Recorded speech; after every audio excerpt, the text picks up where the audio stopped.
আসসালামু আলাইকুম। সুজি পিঠা তৈরি করার জন্য আমি এখানে নিয়েছি 250 গ্রাম 1 প্যাকেট সুজি, 50 গ্রাম চাউলের গুঁড়া, 125 গ্রাম চিনি, লবণ এবং নিয়েছি 2টা ডিম আর 1 কাপের মতো নারকেল কোড়া আর নিয়েছি কিছু খাবার সোডা।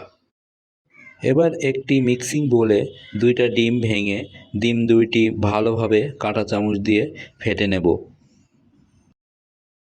এরপর এতে লবণ 1 চামচের 4 ভাগের 1 ভাগ এবং চিনি 125 গ্রাম ডিমের সাথে ভালোভাবে মিশিয়ে নেব। চিনি লবণ মেশানো হয়ে গেলে 250 গ্রামের সুজির প্যাকেট কেটে ওই ফাটানো ডিমে ঢেলে দেব এবং ভালোভাবে মাখাতে থাকব।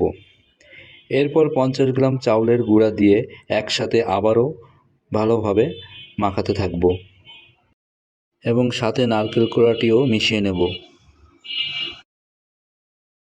সব কিছু মেশানো হয়ে গেলে সবশেষে খাবার সোডা 1 চামচের 4 ভাগের 1 ভাগ দিয়ে ভালোভাবে মিক্সচার করে ফাটিয়ে নেব। এবার ঢাকনা চাপা দিয়ে 25-30 মিনিটের মতো ঢেকে রেখে দেব। 25-30 মিনিট পর ঢাকনাটি খুলব এবং পিঠা তৈরির জন্য ডোটি প্রস্তুত হয়ে যাবে। এবার চুলা জ্বালিয়ে কড়াইতে তেল গরম করতে দেব। তেল গরম হয়ে গেলে হাতের আঙ্গুল দিয়ে গোল গোল দলা করে গরম তেলে ছাড়তে হবে। খেয়াল রাখতে হবে তেলটি যেন বেশি না হিট হয়, অল্প আঁচে ভাজতে হবে। এভাবে এক পিঠ হয়ে গেলে অপর পিঠ উল্টে দেব। হালকা কালার আসলে উঠিয়ে ফেলব এবং পরিবেশন করব।